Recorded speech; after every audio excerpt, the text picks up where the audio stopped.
Las Vegas. This is NAB Show Live, produced by Broadcast Beat. Good afternoon, everybody, and welcome to the last show of Sunday at NAB. We are here at NAB Show Live in the Las Vegas Convention Center. Our last session today is going to be on production, music, entertainment industry. Fascinating industry, and I have three really interesting guests with me, so I'm delighted to introduce them to you. We have Andy Donahue, who is Director of Marketing from Killer Tracks, and Patrick Appelgren, who is Universal Publishing, Production Music, and Anna Maria Hall, who is VP Head of Music Licensing from Killer Tracks. Could you each briefly tell me what you do in this industry? Absolutely. So, as you know, we're a production music label based in Santa Monica, and on the marketing side, we have offices all over the globe, and we also produce 5 different music labels. So I help market the music that we produce for our other territories around the globe, as well as in the United States. Also producing social content, lead generation tools, just to make sure we have the best brand face out for the public and show our strengths and try to acquire as many new clients as we can. And Anna Maria, you're with licensing. Yes. What are you doing with that? Yeah, so I'm the head of music licensing for Killer Tracks for North America. So we license to film, television, advertising, gaming, trailers, big films, and things like that. All over North America. I have a team of about 15 people that help people find the right licenses for their needs for their production. Okay. So. And finally, Patrick, what's your role at Universal? Hi there. I'm head of the Nordic region, so I'm the GM for the Nordic region of Universal Production Music. Okay. And we actually do the exact same as Killer Tracks do, but in the Nordic region. Okay, right. So how does Killer Tracks fit in with Universal Publishing Production? So actually, Killer Tracks was going a bit back in the 90s. Killer Tracks was acquired by BMG Music Publishing in 91, I think it was. And during that time, they were operating as Killer Tracks Production Music in the US. Whilst in Europe, the rest of the other territories, it was the production music unit was operating as BMG Production Music. Okay. And then Is that the same company but just different name?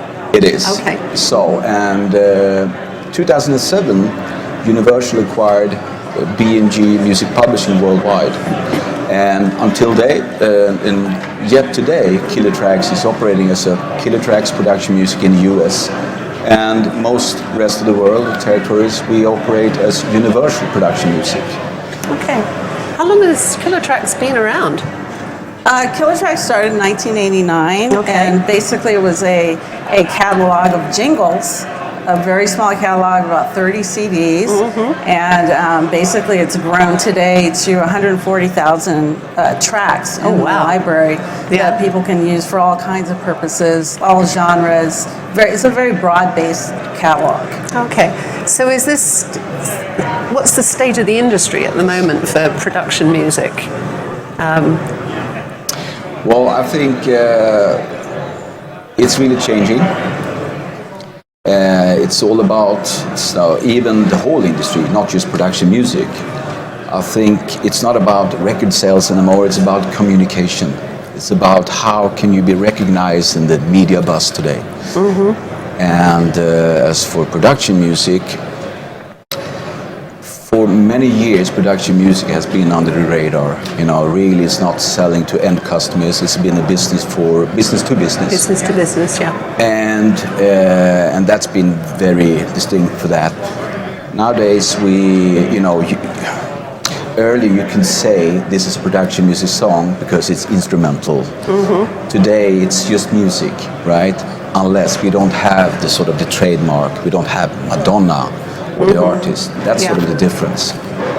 So, I think, there's a lot of different trends that I've seen. I've been with Killer Tracks for 7 years, And instead of just having 30-minute shows and hour shows, now we're dealing in the digital world where we can have an 8-minute show or a 13-minute show. There's viral videos. There could be a video as short as 8 to 10 seconds, which was kind of unheard of before this whole digital revolution. So that's kind of changed the way we've crafted our music, what we provide to our clients, including more cut downs, shorter cuts, so that people can easily edit to shorter length projects. So it's kind of changed the way we produce music as well. I'm curious, with a lot of videos going up on YouTube and people using music with no rights. How do you guys deal with that from a licensing point of view? That's a tricky one, yeah. Yeah. It's very tricky. I mean, the whole market. What's the industry doing? Well, the whole market, the media market is going global, right? It's happening, and we have to follow as a music company, but at the same time we also have to protect the value of music and our composers' copyright. Yeah. And that could be very tricky. And we also have, because they are members of the society, and society also protect their members' rights. So it's very tricky. We will get there, I think, but it is tricky. The market is very hard. It's really forcing and it's going really quick. So everything going from linear TV, which is going to be probably gone in years to come, but everything goes digital. Yeah. You see, my daughter never watched TV, watched YouTube, right? Yeah. So it's a tricky one. It's hard to really say how it's going to be like, but even we must be global as well, of course. But then again, we don't sit on every rights. It's also the society. But universally in Killer Tracks, we are global by having this big company. We have around 30 offices around the world. So, what are, with global production that you've quite rightly mentioned, what are the challenges in licensing something globally and TV shows seen everywhere? Yeah, so it's things have changed because broadcast was really just a local affair with either in the country or a local TV station or a local radio station.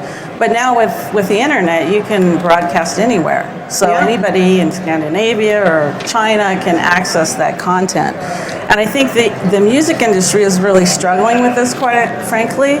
And we're trying to figure out ways so that we can have global licensing and things like that. But being a part of Universal, Killer Tracks has connections with different territories, so we can partner with them to provide those global licenses. So that's kind of a benefit. How do you address this problem? Because obviously the artists and the music want to get some rights from it. And when you're dealing in a global landscape, it's very, very difficult. So what sort of things are happening in the industry to address this?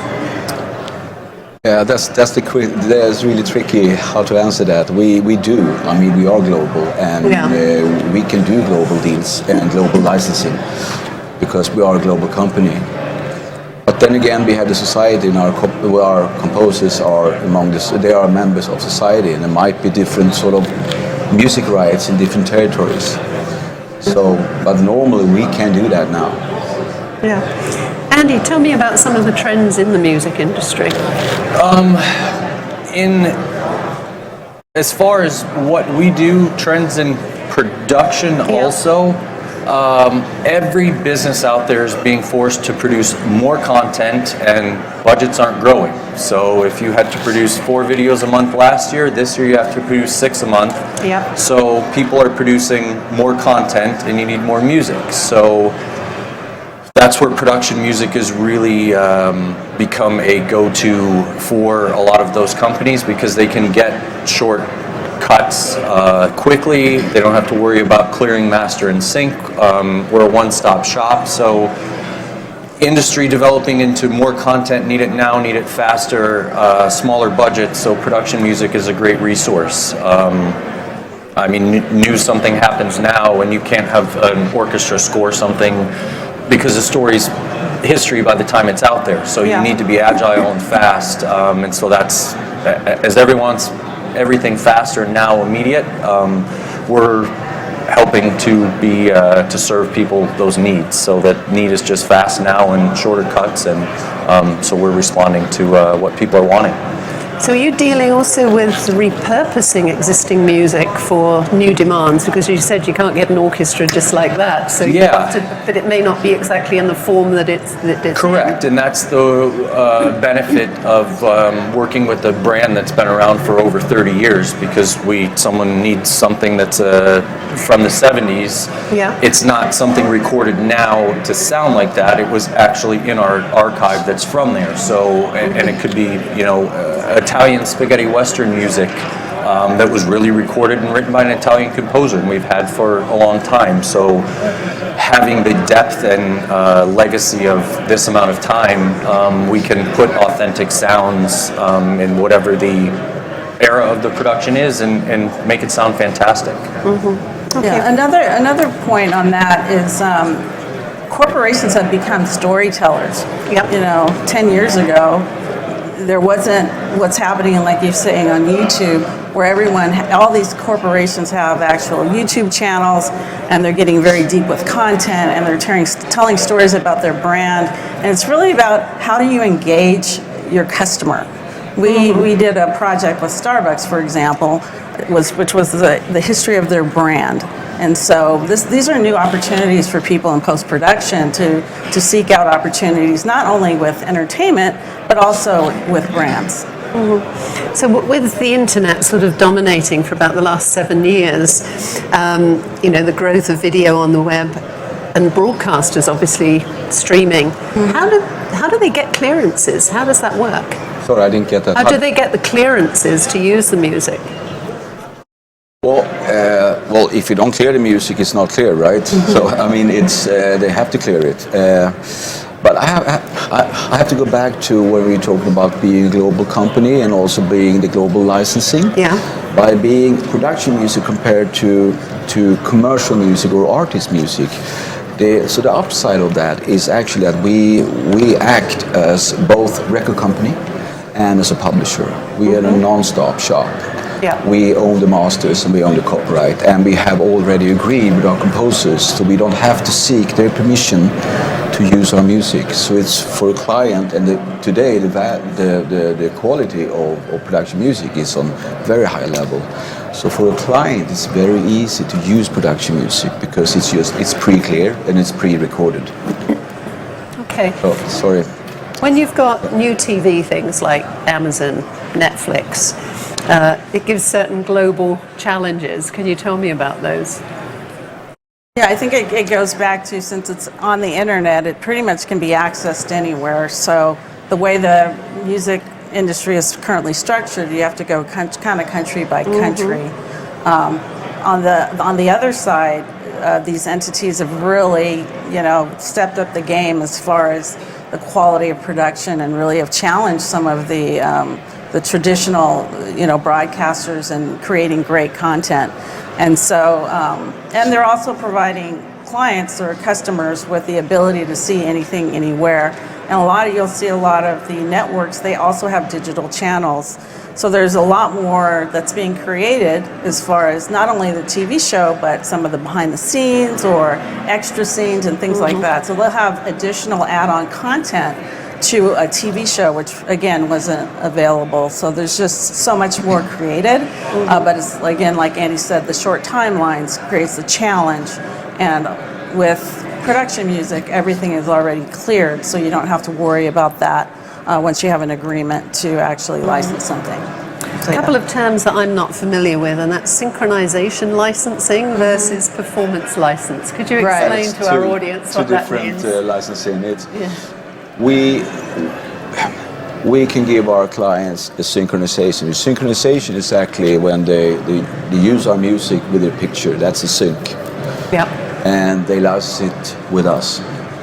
Performance is our composers are members with the Performance Society, and the Performance Society PROs normally they have a public sort of license agreement with the broadcaster.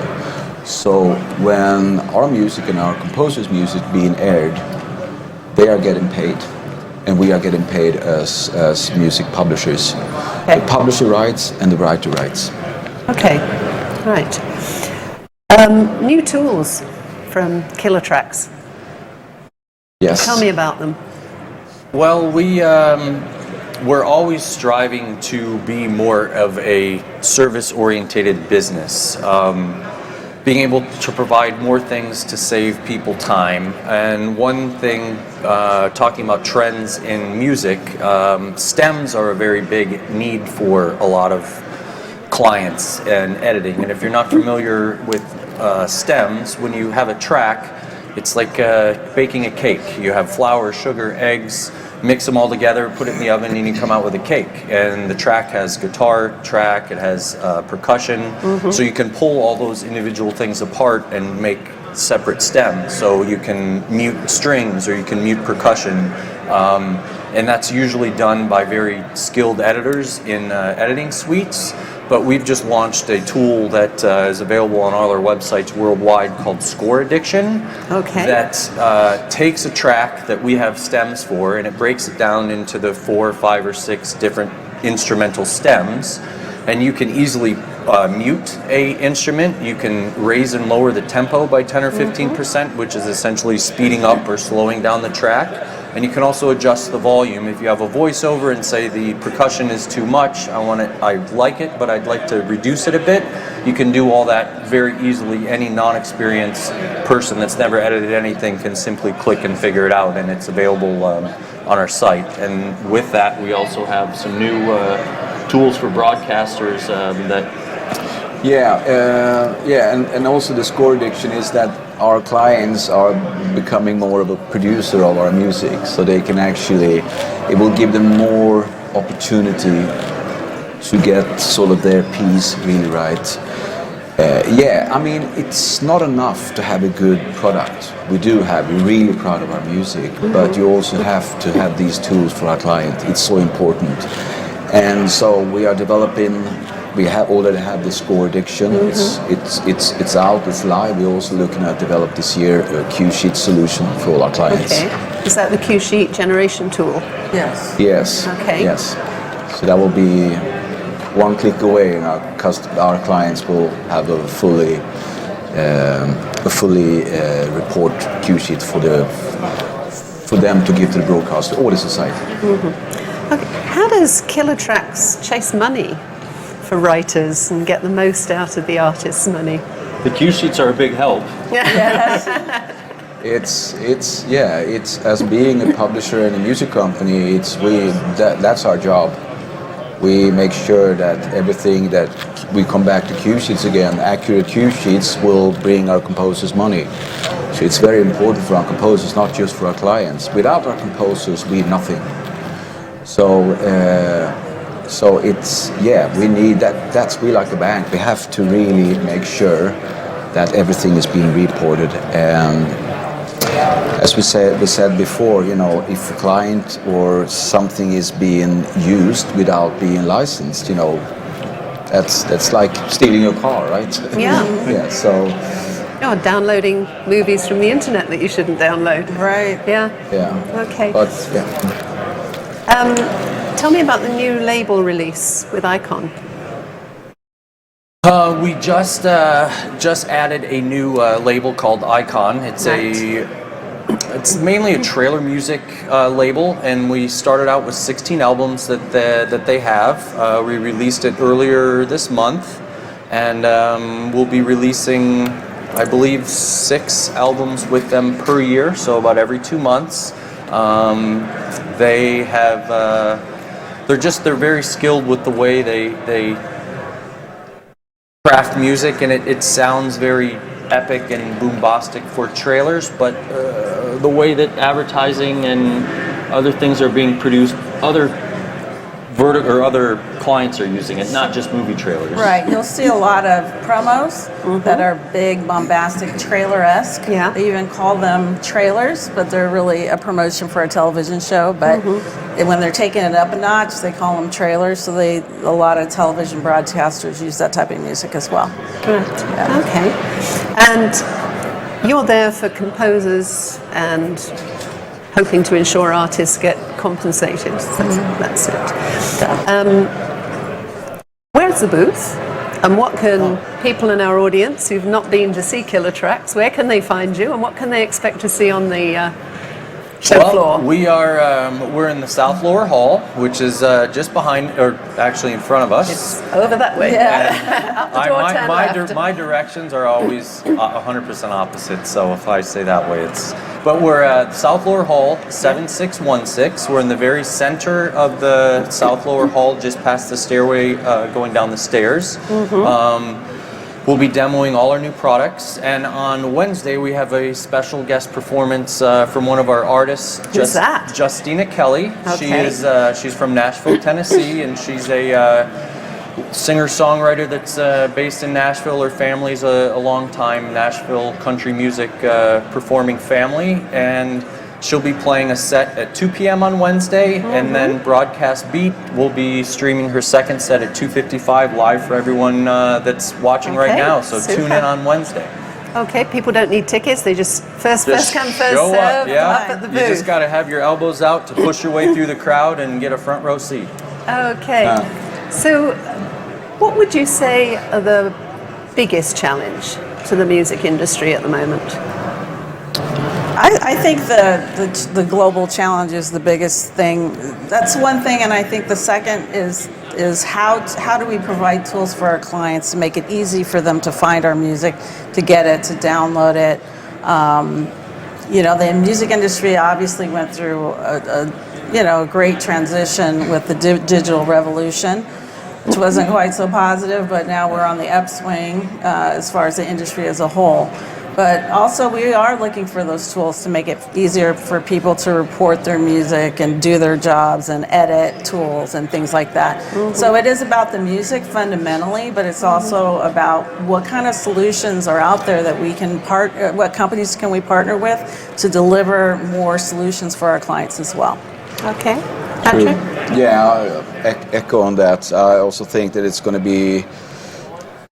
be our clients are doing the productions much faster. It's just going to go faster and faster. It's the same with music. Much easier today to produce music.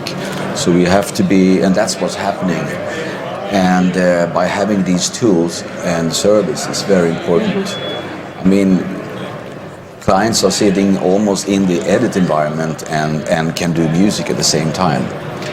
So by giving them these tools, it's really the way of the future. With a lot of young artists sort of debuting themselves on the internet, is it difficult to try and explain to them the whole licensing issue and how they need to be able to protect their content or their own IP, if you like? Yeah, education. Back to education again. Yeah. So is that done through music schools, or how are you dealing with the education? There's a lot done in schools. Right. Our partner, Patrick's partner in Italy, Federica, is very big in.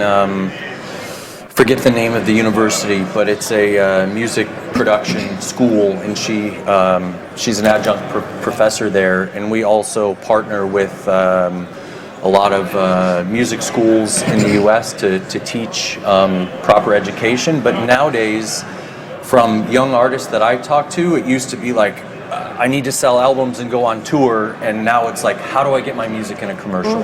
That's the way to make it, break it big. So that it was unheard of. When you were playing in bands growing up, it's you want to tour and sell CDs, and now everyone is sending CDs to big corporate companies saying use me in your next commercial. So it's the landscape has changed so much, and so I think kids now really have that education and know they're just there's the tools for education are there. So I think that the ones that are taking that in are succeeding, and the ones that don't pay attention and don't we use have the to tools, continue to educate them.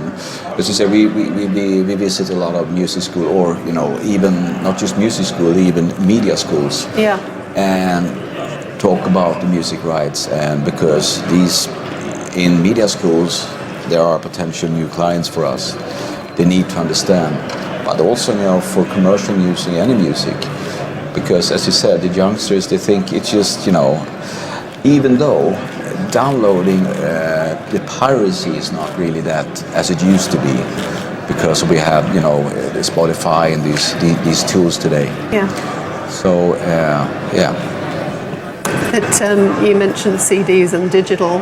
I don't know what it's like in the US, but certainly in England now we're going back to LPs and vinyl. Yes. Yeah, It's there's- just caused a complete flip back to the past as opposed to back to the Been future. reading vinyl sales also in North America this year were at record highs since they were in the 70s or surpassed. Remember that production music we started. We have vinyl. We started with vinyl as well. So I mean, they are really you can actually sell them if you got them. I've got a whole load in my garage, and somebody said, "You've got a Michael Jackson and you've got a Beatles. You Oh can my make money on that Yeah. sort of Yeah, thing." but even on production music, even because they're even more rare. Yeah. Yeah. Yeah, it's funny. It's been delightful talking to you all. I really appreciate you coming along, and I hope the audience has learnt quite a bit about licensing. So I'd like to thank you, Andy Donahue, Anna Maria Hall, and Patrick, of course. And do stop by the South Hall for seeing Killer Tracks. I'm Janet West, and this is the end of the show for today. Come join me tomorrow with Tiny Cameras at 10 o'clock. And meanwhile, stay safe in Vegas.